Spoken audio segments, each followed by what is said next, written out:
Hi, I'm Hal Roberts. This is Bridge City News. Here's some of the top stories we've been following. The 4 young Lethbridge football players charged with allegedly assaulting one of their own appeared in court on Wednesday. Doctors Without Borders took to social media pleading for more fresh water and medical supplies as they help the injured in Gaza. And the Bank of Canada held its key lending rate steady at 5%. We hear from the bank's governor, Tiff Macklem, who explains why. Your nation, your province, your southern Alberta. From the heart of Lethbridge, it's Bridge City News with Hal Roberts. Thanks so much for joining us. 4 members of a Lethbridge High School football team accused of sexual assaulting their fellow teammate earlier this month all made their first court appearance Wednesday afternoon in youth court. Now, publication ban is in effect because all of the accused are under the age of 18. The Youth Criminal Justice Act prohibits the release of their names. The 4 players are all co-accused and are known to the victim. Back on October the 3rd, during after-school hours, the allegations are that a 16-year-old male was forcibly confined and sexually assaulted in a locker room at Chinook High School. Police say it was not a random incident. All of the accused have been charged with sexual assault with a weapon, assault with a weapon, and unlawful confinement. The case will be back in youth court on November the 22nd. Just this week, the Lethbridge School Division made the decision to cancel the football program at Chinook High School based on the recommendations of consultant Kevin Cameron. Well, Tuesday night, several members of the Chinook Coyotes football team made an appearance at the Lethbridge School Division board meeting. They talked about how much damage cancelling their season will cause. BCN's Jeanette Rocher has the details. One by one, they filed in, about a dozen members of the Chinook High School football team, along with some parents and grandparents, to address the Lethbridge School Division Board during their meeting Tuesday evening. Speaking on behalf of the team, Aidan Fletcher, one of the team captains, took to the mic to tell the board and Superintendent Mike Nightingale that the decision to cancel the Chinook Coyotes season has hurt innocent players. We cannot understand how punishing the innocent players sends the message that that hope has been received. We came down because we feel it's a bit of an injustice done to our team, and it was all in the name of public satisfaction, safety for the players, when everything involved with that was the exact opposite. Nothing did more emotional damage for the boys than shutting down their football team. Some had scholarships and post-secondary opportunities, which could now be jeopardized. Many of the boys who did nothing on the football team have had their opportunities stripped from them. They're not going to look at our talent. They're going to look at the logo on the side of our head and brush us off. Team members say they collectively have been threatened, called rapists, and have had their names and addresses posted online. They look at all the boys differently. They look at us as though we're monsters. Anybody who associates with the name Chinook has been threatened. Calling themselves brothers, they've bonded together in solidarity over the past 3 weeks. Fletcher says when the team found out Monday they would no longer be a team, everyone broke into tears. Hopefully, we were told football would start back up, and the second the administrators came in the room, we felt a drop and everyone knew what was coming. And many boys have not been able to return to school. It's been spotty attendance, again, because of the emotional hardship this has been for many of us. I feel like I speak for the majority of us when I say that once we got back to practice, there was an immediate feeling of like, this is healthy, this is normal, this is what we need to move forward and to, spring back from this. It honestly came as a very big shock to us to have our season canceled. Mel Fletcher, a retired educator and school administrator, also took to the podium during the school board meeting, where he identified himself as a grandfather to 3 of the players and the father of one of the coaches. He expressed his disappointment in the school board to base their decision on the recommendations of one consultant. Our superintendent of schools should be making the decision, and the school board should be backing him up on the right decision. By shutting down this season, you've proven to our community that these kids are evil. They're all guilty of being something to fear and shun, and I'm sorry you've traumatized instead of helped. They've let us suffer. We've been muzzled dogs. We can't defend ourselves. To hear people just speak so strongly about things that they have no actual facts about, it hurt me a lot. The younger Fletcher says he also worries the next time something happens to someone, they might stay silent. For Bridge City News, I'm Jeanette Rocher. Sexual assault is never okay anywhere or at any time. That's according to Christine Cassie, who's the CEO of the Chinook Sexual Assault Centre here in Lethbridge. Cassie says this is especially true when young people are involved. Cassie says, sadly, sexual violence is common with many age groups. It causes a lot of hardship in our society. And we know through the ASAS prevalence study that was done in January of 2020 that we have a great percentage of our population in Alberta that are impacted by sexual violence. We know that sexual assault is a crime of power and control and is harmful. So I think what's really hard and really sexual violence at any age, it doesn't matter if you're 80 or if you're 16 or if you're 6, is something that's quite devastating. It's the most personal crime that can happen to a person, the most intimate of crimes that can happen to a person. So there's a lot of healing that has to happen. It doesn't have to define who a person is, but certainly there's a lot of work that needs to be done. You may have noticed quite a bit of a ruckus happening outside of the Lethbridge courthouse on Tuesday evening. It was part of a multi-agency training exercise which included the Lethbridge Police Service along with fire and EMS. Luke Palmer, the Emergency Planning Risk Supervisor with the City of Lethbridge, explains why the exercise was so important. We make sure that our response plans are valid and at the same time that our crews are getting the rigor behind it through actual response and working with our sim cells. So we actually bring in actors through the college and university, and we utilize those students that actually play roles and create stressful situations for our responders. Last night was very successful considering the weather. We still went ahead with things and we had a lot of fun. It was in terms of site management, it was effectively controlled by our fire and police teams. And then again, we utilize college students, including journalism students that actually got to conduct interviews with our police teams and do some site photos and everything else. So it was a lot of fun. But at the end of the day, it's now where we take the learning opportunities and we improve those for future needs. So this is a gap analysis. We find out exactly where we have our gaps and we make sure that we're rectifying those going forward, just to ensure we're maintaining public safety. And they had to do it in all of that snow, too. Palmer adds that this training scenario took over a year to plan. The city hopes to have an after-action report on the exercise ready by the end of the year. Well, yes, it was another chilly and snowy day across much of southwestern Alberta again today. Angela Stewart is in now with an early peek at the forecast. Angela, the sooner we can put those winter tires on our vehicles, the better here in Lethbridge? Yeah, Hal, I would say the earlier the better if you can get those winter tires on, as you know, we are heading into November, those winter months, so more snow is likely on the way as the weeks and months go on. Speaking of today, we did see some light snow. Thankfully, it did taper off, but you know, more snow is about a 30% chances in the forecast for tonight. Speaking of today, we reached a high of -9 with that snow, like I mentioned. We're down to a low of -15 tonight. Back to that -9 high for tomorrow with that chance of snow, and then down to a low of -11 for our Thursday. As for how the rest of the week is shaping up, I'll have all those details coming up later on in the show. Great. Thanks so much, Angela. National Defense Minister Bill Blair says it is still being worked out how a humanitarian pause in the Middle East would be put into effect. This comes a day after Blair said he did not believe the terrorist group Hamas could be trusted to follow international law or any calls for a ceasefire. Our country joined the United States and France on Tuesday, calling for a temporary halt to fighting as the humanitarian crisis in Gaza worsens. I have no expectation that a terrorist organization would respect international law or any call for ceasefire. So Israel is still under threat, is what you're saying, even if there's that threat continues to persist. There are still missiles being fired from. Does that mean that Canada agrees with Israel that Hamas has to be destroyed? I think they have a right to defend themselves against that terrorist threat, and quite frankly, Hamas has to be eliminated as a threat, not just to Israel, but to the world. The Canadian-based medical aid group Doctors Without Borders says the lack of medicine and clean water have led to high infection rates at the Al-Shifa Hospital in Gaza. It is in the northern part of the territory where aid distribution is barred. Now, the group says amputations are often required to prevent infection from spreading in the wound. From the anesthesia service point of view, when a hospital runs out of supplies, particularly in the operating room, it brings to the standstill the ability to treat severe trauma, hemorrhage, and so it puts the lives of the patients at risk as well as our capacity to save them. Also, because these involve injuries, often with open wounds and so forth, the fact that we don't have sterile supplies or autoclaves or energy to sterilize equipment and dressings, it also can create an enormous risk of infection in our patients. But ultimately, the care stops if you don't have the supplies and medications to treat patients.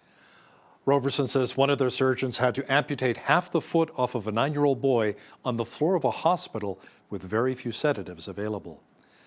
Family members of hostages being held by Hamas rallied outside of the United Nations in New York. More than 200 people were taken hostage during the October 7th terrorist attack by Hamas in southern Israel. My kid, 19 years old, is also being held hostage by the Hamas. But we are here not only talking about ourselves, we're here representing 220 families of kids, Holocaust survivors, women being held hostage. We feel and believe and wish all of you to think that these are crimes against humanity.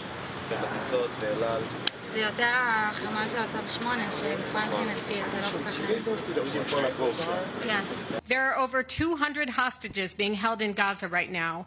Over 100 of them are from 33 countries. Where is the world? We, the families of the 200 hostages, are far away on our own planet of agony. But where are you? You know, there are many concerns that the war between Israel and Hamas in the Middle East could turn into a wider-ranging regional conflict. John Gambrell with the Associated Press explains in this report.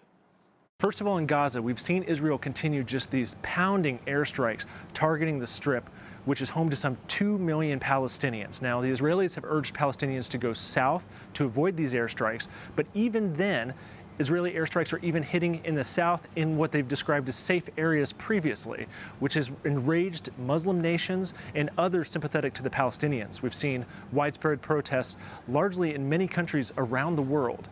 Now, outside of the Gaza Strip, we're also seeing problems in Israel's West Bank, where Israel launched an unprecedented airstrike on Jenin, which saw a mosque destroyed and suspected militants killed. Now, the West Bank hasn't really seen that much militant activity, but it has been steadily rising in recent years, with Palestinian frustration over the fact that they still don't have their own state. The Bank of Canada held its policy interest rate steady at 5% on Wednesday. Bank of Canada Governor Tiff Macklem says the lower rate of inflation of 3.8% was a contributing factor in this decision. Inflation has come down a lot since the summer of 2022, but as every Canadian knows, it's still too high. We held our policy rate steady today because monetary policy is working to cool the economy and relieve price pressures, and we wanted to give it time to do its job. But further easing in inflation is likely to be slow, and inflationary risks have increased. Federal Conservative leader Pierre Poilievre blasted the Trudeau government on its affordable housing record. He says the Prime Minister's spending continues to affect inflation, which in turn is impacting Canadians trying to purchase homes. Now we see that there's been a 63% increase in the number of Canadians who are going to alternative lenders to get mortgages because they can no longer get approved by the main banks. That means interest rates as high as 15% per year. We haven't seen those types of rates since the last Trudeau was in power. Will the Prime Minister reverse his inflationary spending in the upcoming fall economic update so we can bring down interest rates and our Canadian people can keep their homes? It's important that you understand that the honourable member's plan to actually have more homes built seems to be to cut funding to build those homes. I was in Brampton last week where we announced $114 million that's going to help Brampton build more than 24,000 homes over the next decade. He plans to cut it. When it comes to getting more homes built, we're removing the GST on new apartments in this country. He plans to put it back on. Mr. Speaker, we're going to continue to make the investments necessary. We agree that there are people struggling. The difference between us is we have a solution to the problem. It appears as though Tory leader Pierre Poilievre and Prime Minister Justin Trudeau can agree on one thing. That is that neither would like to see Alberta go its own way and pull out of the Canada Pension Plan. Political reporter Tyler Dawson says if our province does decide to opt out and create its own pension plan, Poilievre will not be a fan. You know, I think Poilievre's statement is probably the more interesting of the two. It was always, Trudeau was always going to oppose this, I think, and there's maybe a little bit of an open question how Poilievre was going to respond. Now, I do think that he didn't have much choice. You know, if you want to be prime minister, I mean, it's probably just, you know, the brutal reality that you have to support the Canada Pension Plan. And frankly, he's not going to win or lose the next election based on how Alberta votes. So he doesn't really need to be all that pro-Alberta pension plan because he needs the votes in Ontario and in the Maritimes and things like that. Make sure you catch the full interview with our legislative reporter, Mr. Tyler Dawson, and myself, coming up after business news. A poll by Leger suggests that 45% of Canadians surveyed want Canada to maintain its level of support for Ukraine. Only 12%, however, are in favor of a boost in financial support. 30% think Canada ought to decrease spending, and the rest either did not have an opinion or refused to answer. The Royal Canadian Legion's annual Poppy campaign gets underway later this week. Now, every year from the last Friday in October to November the 11th, residents are encouraged to wear a poppy to honor our veterans. As a Legion, we are keepers of remembrance. That is one of our main things we want to act on, as well as looking after veterans and their families. So as a keepers of remembrance, every year we share poppies with the communities. Poppies are always free. And some of the observations that we have observed over the years on Tag Day, a lot of people think they got to pay for a poppy. We always encourage people, just take a poppy and wear it. As a veteran, honor us by wearing that poppy. I think people tend to forget that veterans are not First, Second World War, Korea. They are also yesterday, today, and tomorrow. We are creating veterans every day in this country. We got people fighting and training in Ukraine. We got people that have trained in Latvia, and we got people all over the world in peacekeeping missions still. I think it's important that people continue to remember these sacrifices. The Poppy campaign kicks off Saturday. Locations where poppies can be picked up can be found on the Legion's website. Canada's Logistics Association, in partnership with Teamworks Career Centre and Economic Development Lethbridge, gathered to celebrate supply chain excellence right here in southwestern Alberta. The groups have developed a first-of-its-kind micro-credential in transportation and logistics in Canada. That program has run now 4 years, and we've had 97 people complete that program, with 94 of those people achieving their micro-credential in supply chain. And 89% of all the people that participate in the program have found full-time work in the field of supply chain. Since its inception, we actually have the most certified and trained micro-credentials in the country right here in Lethbridge. And the reason I'm particularly proud and excited about this program is one of the things that we know for certain is that there is a labor shortage in supply chain. And so we need people trained and trained quickly. And the idea behind the micro-credential is to get people enough of the competencies to be able to get gainful employment quickly. Since its launch, this micro-credential has provided graduates with a nationally recognized industry certification and a head start toward a professional designation in supply chain. Well, we had another blustery day here in Lethbridge, more snow and icy conditions on the roads, and more of the white stuff is on the way. Full weather details are coming up.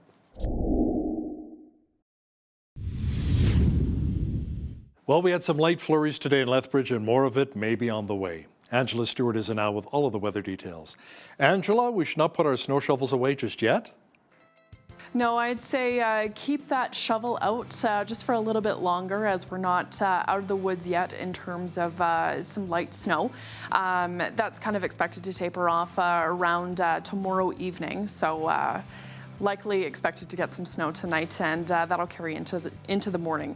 Like I said there, that snow still expected, -9 for tomorrow. And then as we head into the weekend and into next week, that's when those conditions and temperatures improving, with sunshine on tap to help melt all that snow away that we saw over the last couple of days. -4 for Saturday, up to 1 degree on Sunday, 4 degrees for Monday there, and then heading into midweek next week, up to double-digit temperatures, 12 degrees with lots of sunshine for Tuesday. Our average high for this time of year is 11 degrees. Our average low is -2. 24 degrees was the highest temperature back on this day in 1990. Lowest temperature was -21 back in 1939. Our sun rose at 8:09 this morning, expected to set at 6:21. That puts us at about 10 hours and 21 minutes of daylight that we will see today. Temperatures and conditions across the country now for Thursday. Pretty nice conditions if you are out on the coast. 8 degrees tomorrow with a mix of sun and cloud. Kind of the same deal for Vancouver. 8 degrees the high with a mix of sun and cloud. Edmonton and Calgary expected to see some snow tomorrow. -4 in Edmonton, -7 for Calgary. That's expected to taper off tomorrow evening for them as well. As we look to our friends in Saskatchewan, those wind chills for Saskatoon and Regina, especially in the morning, are going to be making things feel quite cool. Minus 23 is expected what is to be expected, feeling like, with that wind chill, for Regina tomorrow. Not a little bit warmer for Saskatoon there, around minus 11 is kind of what Environment Canada is predicting, but minus 3 the high, minus 6 in Regina, and snow to be expected in Winnipeg tomorrow, 3 degrees the high there. To our friends in Central Canada now. Nothing really to complain about other than just rain, but they are above those mid-teens, so they are in the double digits. They're not getting any snow, which is nice, so that's a bonus if you are in any of these areas. 21 the high in Toronto tomorrow, rain to be expected in Ottawa, 19. That's kind of the same deal for Montreal, 19 there. Atlantic Canada, kind of the same thing. No snow, lots of sunshine, great. 20 degrees the predicted high for tomorrow in Fredericton. 21 in Halifax, 15 for Charlottetown, around 5 to 10 millimeters of rain to be expected in St. John's, with the high sitting at 12 for tomorrow. And that is a look at your full weather forecast. The Bank of Canada says there are clearer signs of the economy cooling and inflation easing as it held its key interest rate steady at 5% on Wednesday. Bank of Canada's Governor Tiff Macklem said that they are prepared to increase rates further if necessary. The central bank says it's still concerned that price growth is easing too slowly and that the inflation rate has been volatile in recent months. It currently sits at 3.8%. The Bank of Canada is projecting that economic growth will continue to be weak well into next year before picking back up in late 2024. Canadian National Railway is reporting a drastic drop in quarterly profit. Company officials say falling consumer demand, forest fires, floods, and the fallout from the BC port worker strike were contributing factors. The company says net income in CN's third quarter fell 24% from a year earlier. The railroad operator reported net income in its third quarter fell to $1.1 billion. Now that is down from over $1.4 billion in the same period a year ago. Revenues, meanwhile, dropped 12% to nearly $4 billion from $4.5 billion the year before. The federal government has instructed workers and management in the St. Lawrence Seaway strike to sit down with a mediator. Groups from grain farmers to steelmakers are feeling the squeeze after more than 360 uniform members at 13 of the 15 locks along the key trade corridor walked off the job on Sunday. The route stretches from Montreal through Lake Erie. The Union and Management Authority both said yesterday that they would comply with the government notice for mediation. Now, here's a look at today's markets. The TSX was down 38 points on the day to finish at 18,947. The Dow was down 105 points to 33,035. The S&P 500 was down 60 on the day to 4186, and the Nasdaq was down 318 points to 12,821. West Texas Intermediate Oil was up $1.66 to $85.40 US per barrel. Natural gas was up 6 cents to $3.03 US. Gold was up 12 cents on the day to $19.79.84 US an ounce, and silver was down 5 cents to $22.87 US an ounce. Feed wheat is at $9.53 per bushel, barley's at $7.44, canola's at $15.74, and corn is at $8.59 per bushel. Live cattle were up $1.13 to $181.13. Feeder cattle were up 55 cents to $239.98, and lean hogs December contract was up $1.13 to $67.50. The Canadian dollar was even over the past 24 hours at 72.48 US.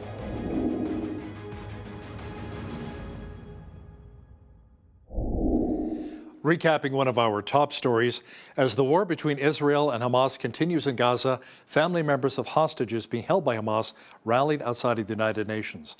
More than 200 people were taken hostage during the October 7th terrorist attack by Hamas in southern Israel. The UCP's annual general meeting is coming up early next month. Our legislative reporter, Tyler Dawson, will explain some of the hot-button topics the party will address. He'll have details for us shortly. When you see news happening in your community, be sure to drop us an email at info@bridgecitynews.ca. And if you missed any of today's local stories, visit our website, bridgecitynews.ca. Here's today's Bridge City News community calendar. Coyote Flats Fall Market is taking place Saturday, October 28th from 10 a.m. to 2 p.m. at the Coyote Flats Pioneer Village, located 1.5 kilometers south of Pitcher Butte. Discover all sorts of unique finds, and while you're there, take a tour of the Pioneer Village, which features an old-fashioned railway station, post office, fire hall, school, and more. Come and enjoy a fun and spooky time at the Fort Rupup's Haunted House, October 27th and 28th. Opportunities to go through the fort's barracks are from 1 to 3 p.m. for kids and 6 to 9 p.m. for those 18 and older. Admission is $5 per person. To register, visit galtmuseum.com. And that's today's Bridge City News Community Calendar.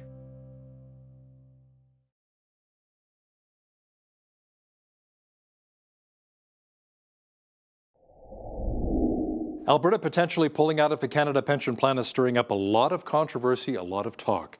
Prime Minister Justin Trudeau and Conservative leader Pierre Poilievre have both spoken out against Alberta launching their own pension plan. Trudeau says his cabinet would fight to protect the CPP, and Poilievre says while he understands Albertans' frustrations with Ottawa, they should stay with the Canada Pension Plan. Now, to chat about this in more detail is our legislative reporter and the Alberta correspondent with the National Post, Tyler Dawson, who joins us from Edmonton. Tyler, you say the pushback Premier Smith is receiving on Alberta potentially leaving the CPP is both good and bad? I think so. I think there's the one way you could look at it is if Danielle Smith can make this sort of a Trudeau's trampling on our rights sort of situation, that could help her in terms of building up some popular support for this. On the other hand, both Poilievre and Trudeau getting involved in this, that's really going to raise the awareness of it for people, right across the country. And of course, this isn't one of those things that just affects Albertans. If Alberta leaves the Canada Pension Plan, that's going to have impacts on people in Ontario and in Nova Scotia and New Brunswick and all that. So a little bit of a double-sided sword here. I think Poilievre's statement is probably the more interesting of the two. It was always Trudeau was always going to oppose this, I think, and there's maybe a little bit of an open question how Poilievre was going to respond. Now, I do think that he didn't have much choice. If you want to be prime minister, I mean, it's probably just the brutal reality that you have to support the Canada Pension Plan. And frankly, he's not going to win or lose the next election based on how Alberta votes. So he doesn't really need to be all that pro-Alberta pension plan because he needs the votes in Ontario and in the Maritimes and things like that. So the real political calculus for the Conservatives, I think, is that maybe they even like this idea, but they need their votes somewhere else. And Trudeau, of course, as prime minister, his statement's quite interesting because it raises the question of, well, what are they going to do? Are they going to change the legislation, for example, to modify the withdrawal formula or strategy? Are they going to go to the courts in some fashion? Is this just going to be a bully pulpit thing where they say they're going to stick up for the CPP in hopes that builds up some of their support in some of these areas where Poilievre's really pulling ahead of them? So lots of interesting things happening politically there. Do any of those things change what's happening in Alberta? I think the answer is probably no. The consultation that the government's doing is ongoing. The consultation that the New Democrats are doing is ongoing. People are talking about it on TV. People are writing about it in the newspapers. The debate is very much ongoing. So very, very interesting. But, here at home, I think it sort of continues as before. And it's funny, when we chatted with Premier Danielle Smith last week about the very issue, Alberta pulling out of the CPP, she says, like you said, a lot more consultations, studying needs to be done, and then a referendum as well. So a lot has to happen before Alberta potentially pulls out of the CPP. Tyler, the legislature is back next week. What can we really look forward to seeing in terms of legislative priorities? Will the pension plan be on top of mind for many? Well, I think probably it will be. There hasn't been a lot of chatter about what's coming up, which is sort of odd. The government, Danielle Smith won an election not all that long ago. She obviously has legislative priorities. You'd maybe we will see in the next couple of days sort of a pre-return press conference where they really talk up their priorities. But we haven't seen a lot of that yet. One of the things to keep an eye on is, as you say, the pension plan, whether or not there's sort of legislation that's going to set out when the referendum might happen, because the timeline on that is going to be sort of interesting. Do they wait for the next mayoral election to have it on the ballot then? I think that's what they did with the equalization referendum, or do they, pick a different date and go with that? The panel that's headed by Jim Dinning, the former treasurer, it's, I believe, reporting in about a year on its findings from its consultation. So probably we'll get a sense of that timeline, but it could be pushed down quite a ways. The other thing that I'm really curious about is whether or not the Compassionate Intervention Act comes up. That's the sort of forcible treatment for people who are addicted to drugs. I don't get the sense that's actually coming in the fall sitting, but it may. But there's obviously a lot of sort of legal and political issues to sort of sort out in the writing of a piece of legislation like that. But other than that, where do we go? The other thing that's probably going to come, or at least get talked about, is a Sovereignty Act motion on the net zero electricity regulations. But again, are we going to see that in the next few months? Are we going to see that in the winter? What negotiations and discussions are going on behind closed doors between the feds and the Alberta government? A bit hard to say. So it's an open question right now, I think, what the legislative priorities are going to look like starting next week. Healthcare has also been on a lot of people's minds, especially with the return of mask requirements in many medical facilities and the first tentative step towards decentralizing again. Let's chat a bit about that. Yeah, so this is, I was out with some friends on the weekend and they said, decentralizing AHS, is that the first time they've ever done this? That sounds weird. And I said, well, no, they've, tried this and gone back, and they must have done it at least once, maybe twice in the last 15 or 20 years. So maybe going down that road again.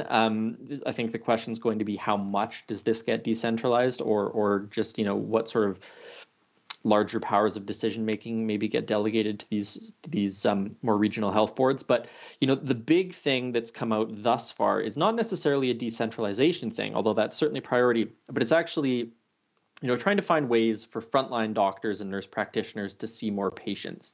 The government last week, I think it was, put up quite a bit of money towards administrative support for frontline physicians. So, if you run a doctor's office, you're seeing patients, you spend a good chunk of your day sitting and doing paperwork, filling out forms and updating the patient files and things like that. And so part of what they want to do is get in some of these support staff for doctors that's going to, free them up a bit to see some more patients. And part and parcel of that is going to be changing some of the billing codes so that nurse practitioners could open their own clinics, because nurse practitioners can already do a good amount of the work that a family physician does.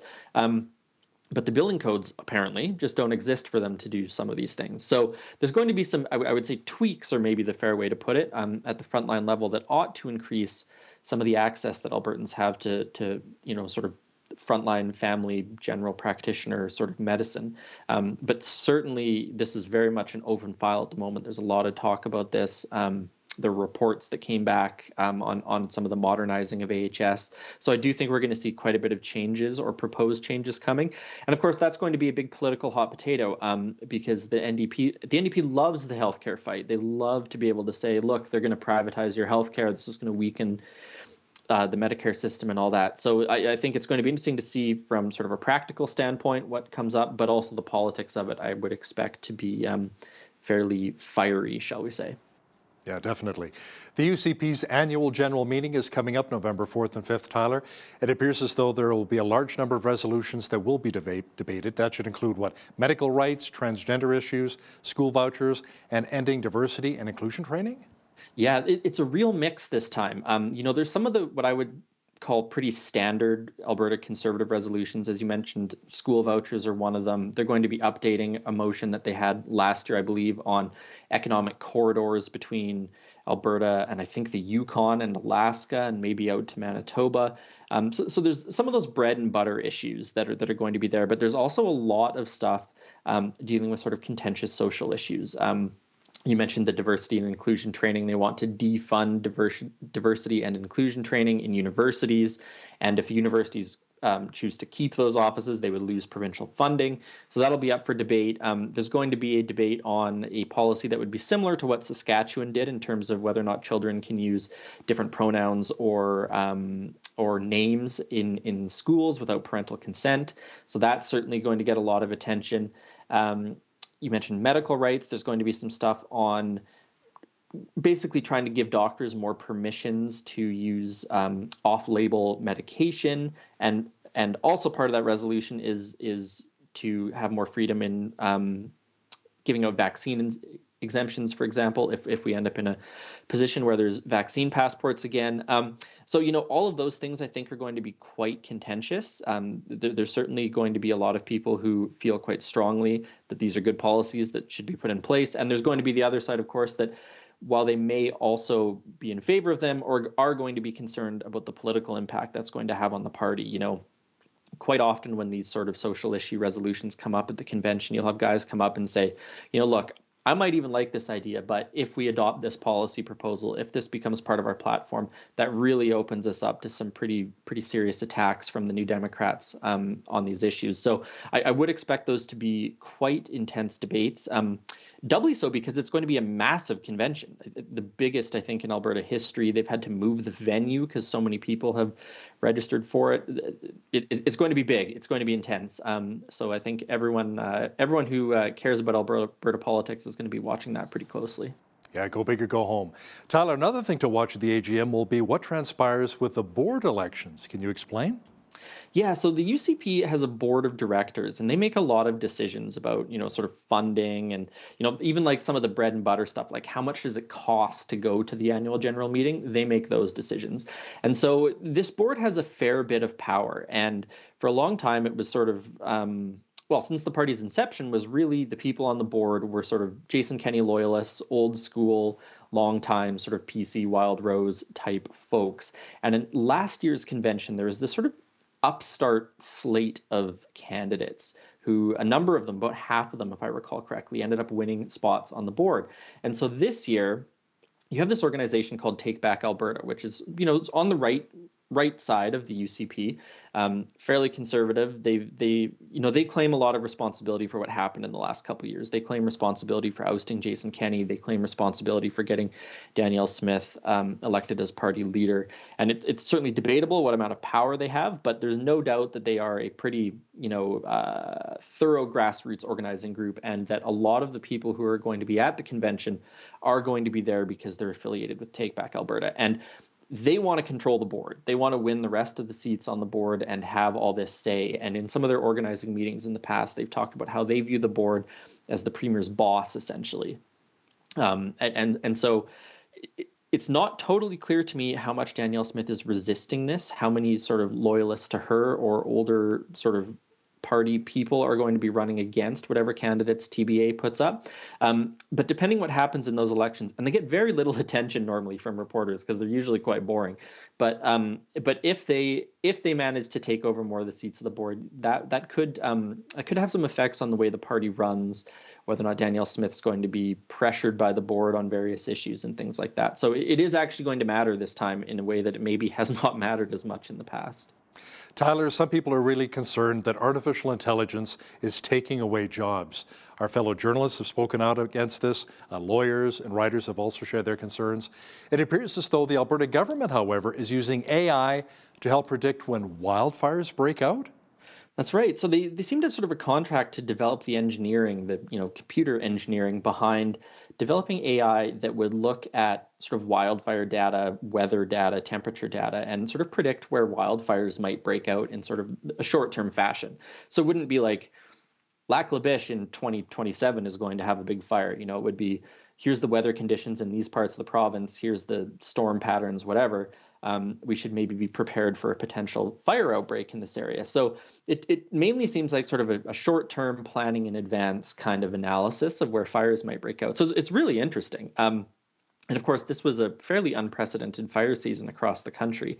And so you have to imagine that governments of all sorts are trying to look at some of these innovative or newfangled ways of tackling these problems.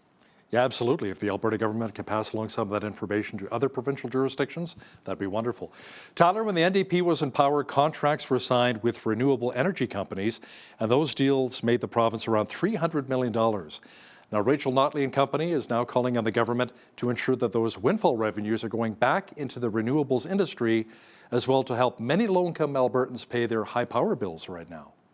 Yeah, so it's, again, kind of interesting. When these contracts were signed, basically the companies got their profits from it, and over a certain level, the federal or the provincial government, I should say, got revenues from it. And because power prices have changed so much, but where the contracts were signed sort of set that level. And so anyways, the point is the government made a bunch of money off of it. And it seems like that revenue has just sort of gone into the general revenue pool, which is, that's the case for all kinds of taxes and revenues that are made in the province. But Notley and the NDP are saying, look, this came from the renewable sector. This money should maybe go back into reinvesting in it, or we can take some of these unexpected, frankly, profits and use them as rebates on power bills, which of course we did see from the UCP a little bit earlier this year, and which could maybe make a return in terms of some of the affordability stuff they're working on. So, bit of a niche issue in some ways, but quite interesting, especially in the context of the renewables moratorium that's still ongoing, and the high power prices stuff, which I'm sure we're going to notice even more as temperatures start to drop here.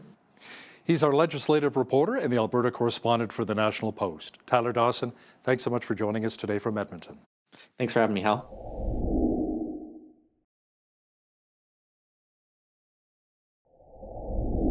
What's our upcoming winter supposed to look like? Are there any significant weather patterns or phenomena expected this coming season that you should know about? Well, we're going to dive into what the key factors and indicators are that the Old Farmer's Almanac considers when making predictions. Our guest today has a deep-rooted passion for weather patterns and a wealth of experience. Jack Burnett joins me now from Dublin, New Hampshire, to share his insights from the Old Farmer's Almanac and to discuss what it has to say about our upcoming winter and how communities can prepare for this winter season.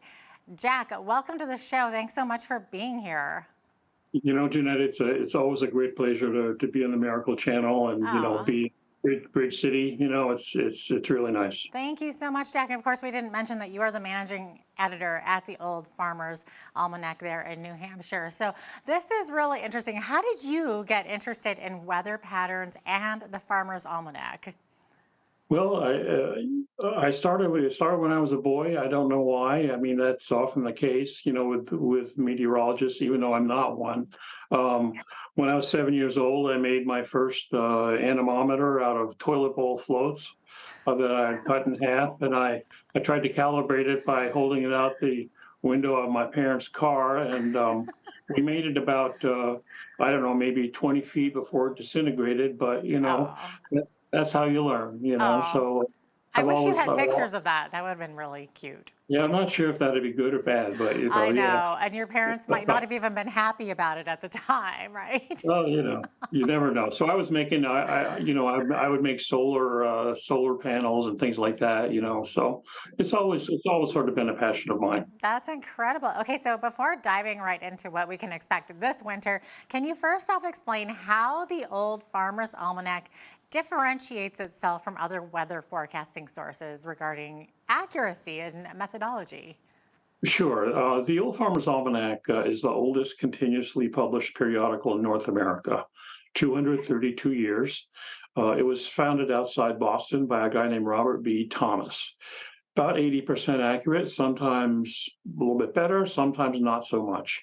And so what we do today is we use the same three things that guy Thomas used back in 1792, which are, number one, meteorology, which what we now call meteorology, which is kind of like local science of the air and how topography affects things and so on. Second thing is long-term weather patterns in an area, what we now call climatology. And the third thing, which sort of set him apart, is that he felt for some reason that solar radiation and sunspots had something to do with predicting the weather. So back in the day, I mean, there were hundreds of Farmer's Almanac along the east coast of the U.S. and in the Atlantic Canada, and out even as far into lower Ontario. So he made his forecasts, and they turned out to be pretty good. So he eventually kind of became the Old Farmer's Almanac. And what we do now, though, is we have long since started using computers. And so what we do is we have databases with all the weather observations we've ever been able to find for Lethbridge and all across Canada. And the U.S. for that matter. And what we do is when we make our forecasts, and again, it's all done with algorithms, when we make our forecasts, which is usually a year and a half, year and 3/4 ahead of time, we look at the weather pattern at that time in that place. So there are thousands and thousands of places, but for each one, then we go back and we try to find an analog or a similar weather pattern in the past. It could be in 1820, if there were weather observations, it could be 1946, who knows. Then we go back and we look at what happened next back then. And we say, would it make sense, knowing the things that are important to us, tweaking a little bit for climate change for what happened next back then to happen next now? And that's how the computer spit it out, thousands and thousands and thousands and thousands of predictions, every few days for many hundreds of places across the continent. And we take it from there. And it usually works out pretty well. It usually works out pretty well. This is so fascinating to me because I do the weather report here every day. So I'm just curious, how accurate has the almanac been at predicting the seasons over the years? Well, as I say, about 80%. 80%, yeah. Sometimes not. The thing is that I would say maybe 6 or 7 years ago, Jeanette, I mean, everybody knows the weather has become so wacky. It's crazy. And so we started to slip down below that 70%, 71%. And so we asked our meteorologists to look into it, and they did over 3 or 4 years, they did sort of a study. Was there a way for us to tweak our algorithms a little bit to try to take climate change into effect? And so we did, and now it's back up there, to where we should be. Okay, so we're all curious about this. How does the coming winter look? Are we in for a rough season? Well, it depends on what you like, Jeanette. That's the thing. But we're looking for a lot of snow. That's about the most succinct way I can put it. I've been doing this for many years. I've seen many Old Farmer's Almanac predictive maps for Canada, winter maps. I don't believe I've ever seen one that has more white on it. It's cold and snowy almost the entire country. The exception being Vancouver, down in southern BC, over there, colder and drier, and also way out in Newfoundland and Labrador, milder and a little bit wetter. But other than that, and eastern Quebec, a little bit milder too, but across the prairies, Ontario, western Quebec, up north, cold and snowy, Yeah. so on. Okay, well, I guess that's a pretty safe prediction when you're talking about Canada, right? Okay, so what key factors and indicators does the almanac consider when predicting winter weather? Well, as I mentioned, there are those 3 factors that we always take into account. But as you know, one of the main drivers of weather in North America and Canada is no different, perhaps even more so, are the ocean currents. So the ocean currents off the west coast of South America and northern South America and Central America are really important to where the air masses, the warmer air masses of the south meet the Arctic mass, off BC or wherever it happens to be. So right now, as you know, we have an El Nino forming that's formed out there, which means warmer water. And so what happens is that as that gets up a little bit closer, it butts up against the Arctic air, and it sets up kind of like a wave pattern, which will tend to drive storms into Canada, especially. It affects the jet stream, again, as you know. So that's one of the main drivers. And actually, I should say that in the Old Farmer's Almanac Canadian edition with the yellow cover, we actually have a fairly substantial article called Current Events, which is all about ocean currents. Very interesting. Okay, so you mentioned a lot of snow this winter.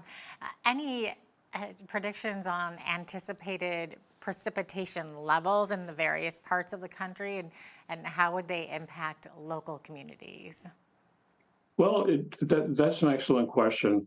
There's lots of detailed data in the Old Farmer's Almanac Canadian edition. I don't mean to, dodge your question, but it would take us, like an hour to get into it. Of course. But I think the one thing that I've noticed is that as far as the severity of the winter goes, in the prairies, Alberta is going to see really the brunt of it. It's going to be ever so slightly less hardcore as we move east. So a little bit tiny bit less severe in Saskatchewan, tiny bit less severe than that in Manitoba. That's really kind of the only trend that I've been able to spot. Okay, so Alberta is going to get the brunt of the dump, basically. That's right. Well, that's one way to put it. I'm going to have to remember that. So basically, wax up your snowboard and your skis. It'll be a Yeah, pretty good season. yeah, right. Make sure that the handle is still attached to your shovel. Make sure your snowblower is is tuned up. Yeah. We have. Yeah, there's a lot, yeah, as we should probably mention, there's lots more about this at almanac.ca, which is our huge website. Lots of free pages, hundreds of free pages about all of the things. Weather's only like 5 or 6% of the Old Farmer's Almanac Canadian edition. Yeah. Here in southern Alberta, where I am, we get a lot of those Chinooks, and we kind of pride ourselves on the fact that we don't always have to deal with all the snow that even Calgary and Edmonton are dealing with up further north. So in terms of southern Alberta, that's a very specific question for you, but you still think we're going to get dumped on, huh? I do, as I said, the one of the two like outlier spots is over, just right over in southern BC, and where it's not going to be quite so snowy, so how that whether that sort of bleeds over into southern Alberta, it's hard to say, but I don't think so. I think there's going to be a number of storms blowing down out of the mountains. Oh my gosh, my husband's going to be so upset to hear that. He hates shoveling. Okay, so Jack, how can communities and maybe local authorities use your forecasts to prepare, like maybe managing their resources and ensuring public safety? Is there anything that they can do to use those forecasts to sort of prepare communities like that? Well, that's another great question. We get contacted by a number of companies in Canada and in the U.S. too. They want to know, like, where should we distribute the most snowblowers or whatever, and really, the thing, the Old Farmer's Almanac has very accurate forecasts, we think, but Environment Canada is one of the most respected weather services in the world, really, in the world of meteorology. So, I mean, if I were out there, I would check both, which most people do. It's funny. I always say, sometimes people will say, I only trust Environment Canada and I don't trust the OFA, Old Farmer's Almanac, or I only use the OFA because Environment Canada is always wrong. And, Yeah. what I always say is it's like we're making soup. We use the same like satellite data and ocean buoy data and everything you can think of. And it's like they have their, we use the same ingredients. They put theirs in their pot, they stir it up, they cook it in their way. We put ours in our pot, we cook it in our way. At the end, we have two soups. And, when people taste them, most people like both. Okay. So we're blessed, to have the best of all worlds, I think, in Canada. Yeah, I was going to ask how are the two different, but it sounds like they're not really all that different. And I would imagine the National Weather Service in the U.S. is similar as well. Yeah, it's like, there are different ways of doing things. And even when you look at, for example, when you look at hurricane paths, there's a European model, there's a US model, and so on and so forth. There are different ways of doing things. And the wise, town, and city and municipal planners, they should be using more than one source. That's probably the best advice we can give to anybody. It's kind of a no-brainer. Yeah, that is great advice for sure. Okay, so here's one that really has affected us in the prairies. Our farmers have had such a dry season. So are there any specific agricultural or environmental concerns coming up this year related to the winter season that the Farmer's Almanac addresses in its forecasts? Well, unfortunately, for most of southern BC and the southern prairies, we see that it's going to be another warm, dry summer. Spring is going to be okay, wetter, perhaps a little cooler in some spots. Over to the east in Ontario and Quebec, it's going to be a little bit wetter. But I think one of the things to bear in mind here is when we think about this winter is that we want to have a lot of snow. You know, it's a ratio of 10 to 1, snow to water, whatever it happens to be. But the more water we can get into the ground, the less difficult, if only by a tiny degree, it's going to be to fight some of these fires. Because when they get on the ground, that's where the real problems, come.